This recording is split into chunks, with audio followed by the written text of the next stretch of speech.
Of Becoming a Techno Wizard, and today we continue our series on anarchy, reading about anarchy works, how anarchy works, and everything like that.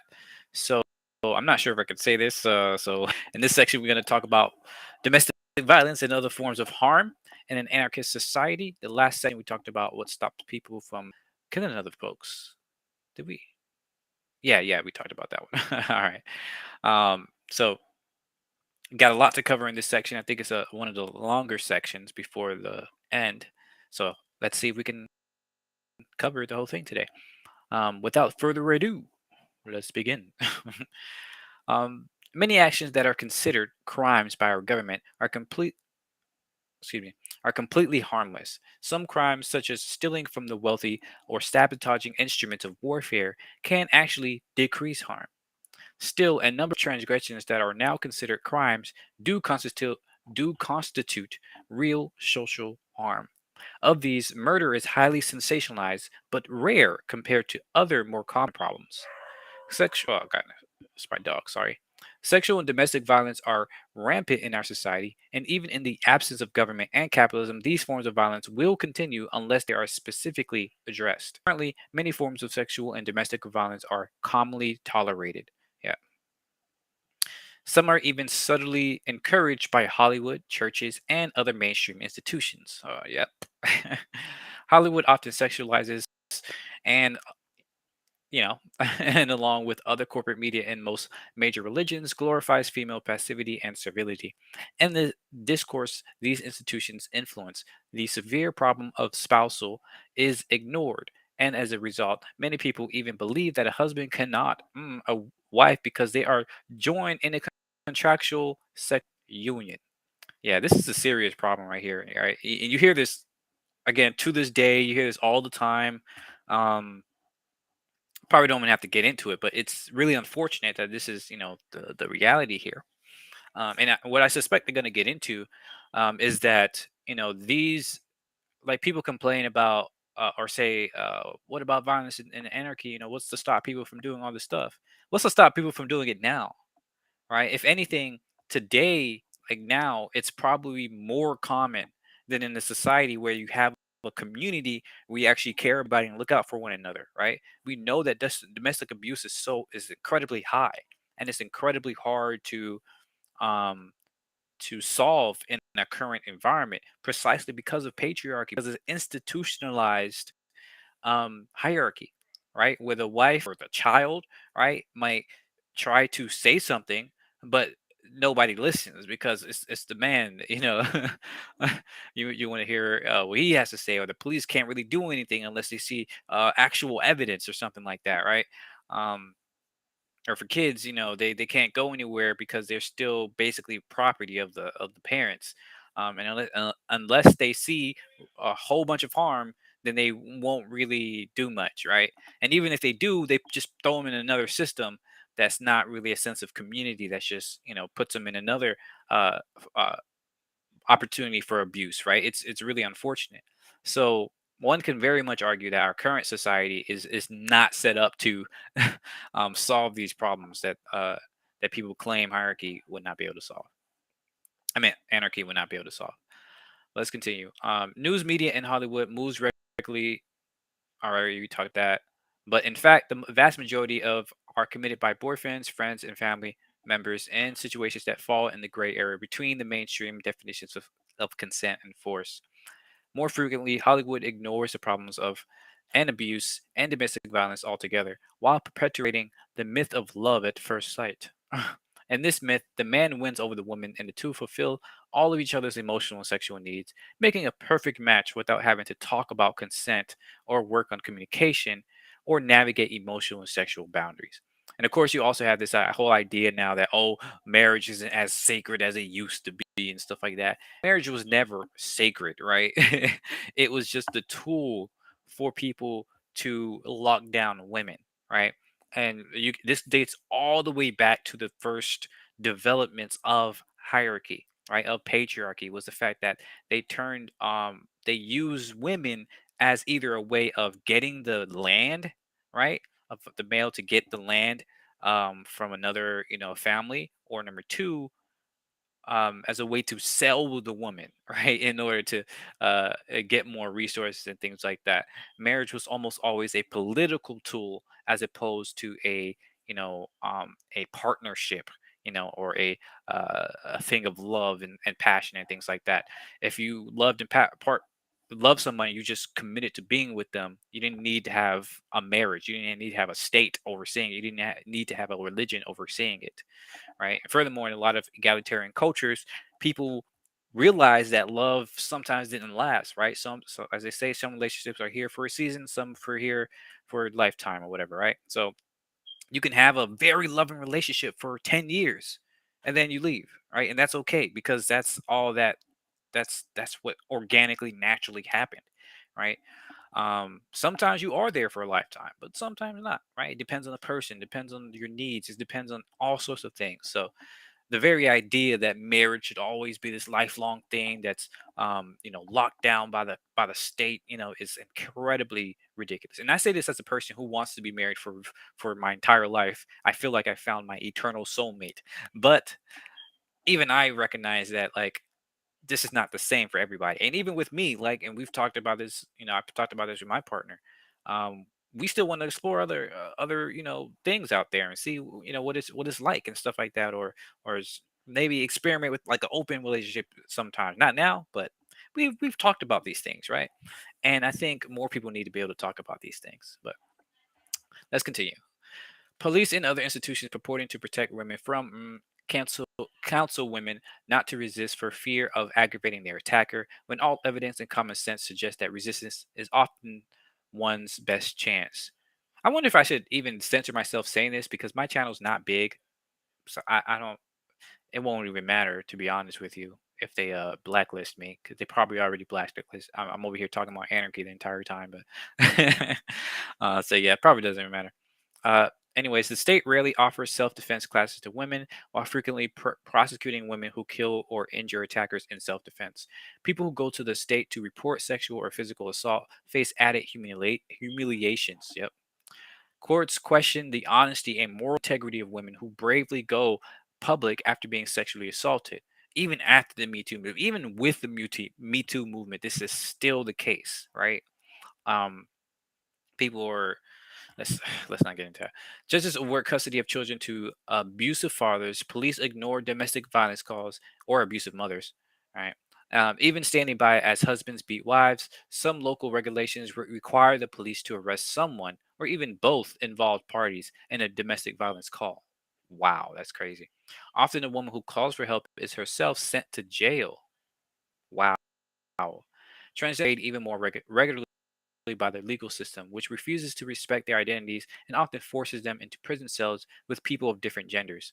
Where homeless transgender people are systematically raped by agents of the legal system. Yeah, oh gosh, that's terrible.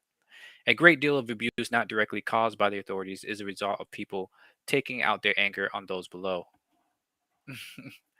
uh, Below them in social hierarchy. Children who tend to be at the bottom of the pyramid ultimately receive a great deal of this abuse. The authorities who are supposed to keep them safe, parents, relatives, priests, teachers, are the most likely to abuse them. Seeking help may only make things worse because at no point does the legal system allow them to regain control over their lives, even though it is this control that survivors of abuse most need. Instead, each case is decided by social workers and judges with little knowledge of the situation and hundreds of other cases to arbitrate. That's wild. And yeah, that's super unfortunate. Let's see how long I got because I got some people come over or here. I don't know if I'm able to finish this. I don't know. We'll see. The current paradigm of punishing offenders and ignoring the needs of victims has proven a total failure. An increased enforcement of laws would not change this. People who abuse were often abused themselves. Hurt people, as they say. Sending them to prison does not make them any less likely to act abusively. Exactly, right? It just exacerbates the problem. People who survive abuse may benefit from having a safe space, but sending their abusers to prison removes the chance of reconciliation. And if they depend economically on their abusers, often the case, they may choose not to report the crime for fear of ending up homeless, poor, or in foster care. Yeah, this is huge. And I've been reading about this in terms of narcissism when you're in a relationship with a narcissistic person, right? Um, Now, not all narcissists are abusers or anything like that, but they are extremely difficult to be in relationship with, especially regardless of whether or not they're malignant. Um, but many people don't leave the narcissist, even though that's highly recommended and really the only thing you can really do to protect yourself from like the emotional psychological freaking warfare or whatever you want to call it. But they don't because of this, right? Because they are kind of dependent on them, stuff like that. And it's really hard. This is why it's so important to sense of to build up actual communities where you have multiple people that you can depend upon, and a real support group. But today in America and many places of the world, you don't have that. Unfortunate. Under this, we address sexual and domestic violence as crimes, violations of the victim's state mandated rights, unacceptable because they defy the commandments of the state. In contrast, many stateless societies have used a needs-based paradigm. This paradigm frames these forms of violence as social harm, thus forcing on of the survivor to, I'm sorry, thus focusing on the needs of the survivor to heal and the need of the offender to become a healthy person who can relate with the broader community. Because these acts of social harm do not happen in isolation, paradigm draws in the entire community and seeks to restore social peace while respecting autonomy of self-defined needs of each individual. That sounds good to me. The Navajo method of peacemaking has survived for centuries, despite the violence of colonialism. They are currently reviving this method to deal with social harm and decrease their dependence on the U.S. government. Beautiful. Beautiful. And people studying restorative justice are looking to the Navajo example for guidance. In the Navajo practice of restorative justice, a person respected by all parties as fair and impartial acts as a peacemaker. A person might seek out a peacemaker if she is seeking to help with the problem on her own volition, if her community or family is concerned about her behavior, if she has hurt someone or been hurt by someone, or if she is in a dispute with another person that the two need help solving. Contrast this with the status system of punitive justice, in which people only receive attention and always negative attention when they commit a statutory offense. Statutory? The harm itself and the reasons they are causing it are relevant to the judicial process. Yeah, indeed. Like it rarely ever gets down to the reasoning unless it's to justify or adjust like the amount of negative punishment rather than actually figuring out underlying cause and solving the systematic issue. Wild. The purpose of the Navajo process is to meet the needs of those who come to the peacemaker and to find the root of the problem. See, yep. When members of the Navajo community try to explain why people do harm to themselves or others, they say that those responsible for harm behave that way because they have become disconnected from the world around them. Hmm, sounds familiar. From the people who they live and work with, they say that the person acts as if he has no relatives. The peacemakers solve this by talking things out and helping the person who harmed to reconnect with his community and regain the support and groundedness he needs to act in a healthy way. Additionally, they provide support for the person who was harmed, looking for ways to help that person feel safe and whole again. That's beautiful. That's beautiful. To this end, the peacemaking process involves the family and friends of those involved. People present their stories, their perspectives on the problem, and their feelings. The ultimate goal is to find a practical solution that restores people's relationships. To aid this, the peacemaker delivers a homily that often draws on Navajo creation stories to show how traditional figures have dealt with the same problems in the past. Oral traditions are so powerful, right? Because they're able to contextualize, knowledge and wisdom through the generations. That's pretty powerful. In cases where there is clearly someone who acted wrongly and harmed another person, at the end of the process, the offender often pays an agreed amount of restitution, or nalye. However, nalye is not a form of punishment in the spirit of an eye for an eye, but rather a way to make things right for the person who has suffered a loss of the Oh yeah, 104 of the 110 chapters or semi-autonomous communities of the Navajo Nation currently have designated peacemakers, and in many instances in the past, respected family members have been called on to settle disputes in unofficial capacity. Nice. Critical Resistance is an anti authoritarian organization in the US formed by ex prisoners and family members of prisoners with the purpose of abolishing the prison system and its causes. As of this writing, the group is working on setting up harm free zones. The purpose of a harm free zone is to provide tools and training to local communities to strengthen and develop their ability to resolve conflicts without the need for the police, court system, or prison industry. The harm free zone practices an abolitionist approach to developing communities, which means building models today that can represent how we want to live now and in the future. That's beautiful. I love that. I really want to do stuff like that. By building stronger relationships among neighbors and intentionally creating common resources, people in a neighborhood can keep out drug dealers, provide support for those suffering from addiction, intervene in abusive family situations, set up childcare and alternatives to joining gangs, and increase face to face communication. Other anti-authoritarians, some inspired by this model, have begun the hard work of setting up harm-free zones in their own cities. Of course, if there were no violent crime at all, a racist capitalist government would still find excuses to lock people up. Yep. Creating internal enemies and punishing rebels have always been functions of the government, and nowadays so many private companies are invested in a prison system that has become a growth-based industry. Think about that. Well, the health of industries is is defined by how much it's growing, how much the prison industry is growing. But when people are no longer dependent on police and prisons, when communities are no longer crippled by self-inflicted social harm, it is much easier to organize resistance. Throughout the United States and other countries, feminists have organized an event called the Take Back the Night to address violence against women. Once a year, a large group of women and their supporters march through neighborhood or campus at night, a time many women associate with increased risk of sexual assault, to reclaim their environment and issue visible. These events usually include education about the prevalence and causes of violence against women. Need some more water.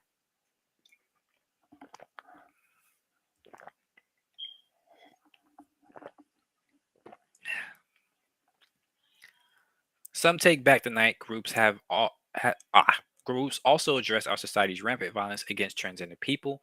The first Take Back the Night march took place in Belgium in 1976, organized by women attending the International Tribunal on Crimes Against Women. The event takes much from the tradition of ooh, Walpurgisnacht protests in Germany, known as Witches' Night, April 30th. The night before May Day is a traditional night for pranks, writing, and pagan and feminist resistance. In 1977, German feminists involved with the autonomous movement marched on the Walpurgisnacht under the banner "Women Take Back the Night." The first Take Back the Night in the U.S. occurred November 4th, 1977, and San Francisco's Red Light District. Such an action is an important, important first step to creating a collective force capable of changing society. Under patriarchy, every family is isolated, and though many people suffer the same problems, they do so alone. Gathering together to talk about a problem that has been unspeakable, to reclaim a public space that has been denied to you, the nighttime streets is a living metaphor for the anarchist society in which people come together to overcome any authority figure. I love that. And that's a huge problem, right? The very design of our cities, of our neighborhoods, of our suburbans, suburbia, um, creates this isolation, right? It does not afford community building, to use design kind of terminology, and that's really problematic.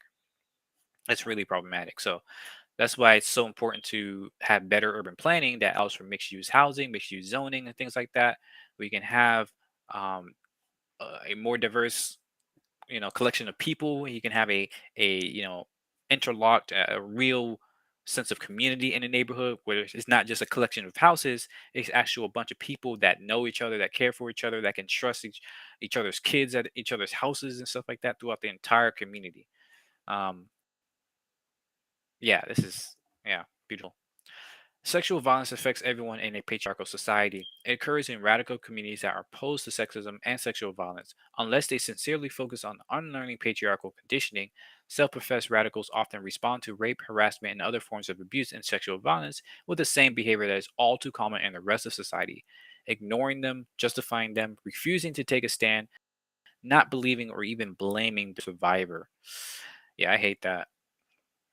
Goodness. In order to combat this, feminists and anarchists in Philadelphia formed two groups. The first, Philly's Pissed, works to support survivors of sexual violence. Although Philly's Pissed works Work is done confidentially unless the survivor requests otherwise. We're not certified experts, but a group of people whose lives have been repeatedly affected by sexual assault are doing our best to make a safer world. We respect our own and others' knowledge to figure out what feels safest for each person. Philly's Piss supports survivors of sexual assault by meeting their immediate needs as well as helping them to articulate and facilitate what they need to make them feel safe and in control of their lives again. If a survivor has demands to make of his or her assaulter, that is, that he or she receive counseling, publicly apologize, or never come near the survivor again, the support group delivers them. If the survivor wishes, the group may publicize the identity of the assaulter to warn other people or prevent that person from hiding his actions.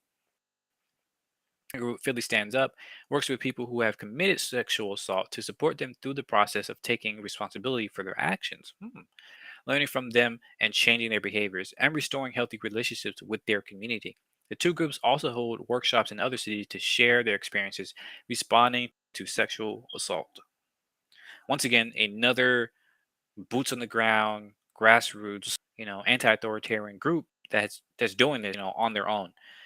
Just goes to show you how resourceful people are and how communal people are. You know, once you actually realize that you're better together. So another great chapter, another or section of the chapter. Really fantastic. Excited to read the next one. I think this is the last section. Yeah, that's the last section of crime. So yeah, we'll do that next week. As always, thanks for watching. Thanks for listening. Let me know your thoughts. Let me know what you learned, what you agree with, disagree with. Let's have a conversation. And yeah, that's it. Have a great day. See you. Bye bye.